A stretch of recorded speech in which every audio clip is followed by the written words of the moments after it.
Après l'échec du rendez-vous de Luanda entre la République démocratique du Congo et le Rwanda le dimanche 15 décembre dernier, une délégation de l'Union européenne conduite par Joao Borstam, représentant spécial de l'Union européenne dans la région des Grands Lacs, est venue rencontrer le président de l'Assemblée nationale, le professeur Vital Kamerhe, le mardi 17 décembre 2024 pour réaffirmer l'engagement de l'Union européenne sur son soutien dans les processus de paix et le retour de la stabilité dans la région des Grands Lacs. Au cours de ces échanges avec le professeur Vital Kamerhe, le représentant spécial de l'Union européenne dans la région des Grands Lacs a donné la position de l'Union européenne en rapport avec les rendez-vous manqués de Luanda. Pour Joao Borstam, l'Union européenne condamne fermement les boycotts du processus de paix de Luanda par le président rwandais Paul Kagame qui n'a pas respecté ces grands rendez-vous au moment où le monde entier attendait enfin un accord de paix durable entre Kigali et Kinshasa. Ça a été aussi pour moi une opportunité de faire part du chagrin et de déception de l'Union européenne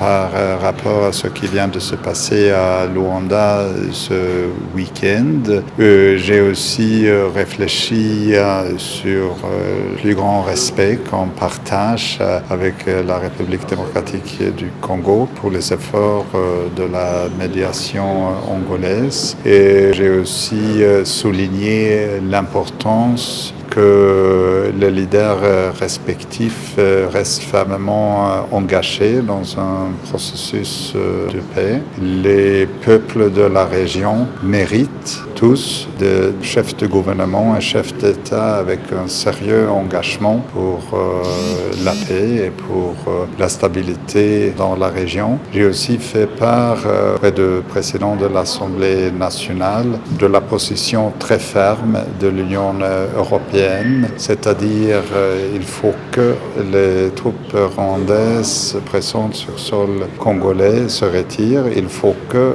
le gouvernement rwandais coupe le soutien pour le mouvement M23 et il faut aussi que le gouvernement congolais commence le démantèlement des FDLR. L'Union européenne reste très engagée dans le développement de la République démocratique du Congo et depuis plus de 30 ans. Donc le peuple congolais peut vraiment compter sur l'engagement de l'Union européenne pour la paix et pour la stabilité dans la région. Pour sa part, le speaker de la Chambre basse du Parlement reste optimiste. Pour le professeur Vital Kamerhe, ce n'est qu'une partie remise. Il note que les efforts doivent être conjugués de part et d'autre pour l'aboutissement de ce processus par la signature d'un accord de paix. Une fois de plus, le président de l'Assemblée nationale a alerté sur ces drames humanitaires de l'Est de la République démocratique du Congo, face auxquels la communauté internationale est indifférente. Nous avons dépassé la barre de 10 millions de morts dans les conflits armés en République démocratique du Congo. Ce drame humanitaire devrait mobiliser tous les efforts au niveau national, au niveau de la sous-région, au niveau africain et surtout avoir un appui au niveau international, car la construction de la paix n'a jamais été facile,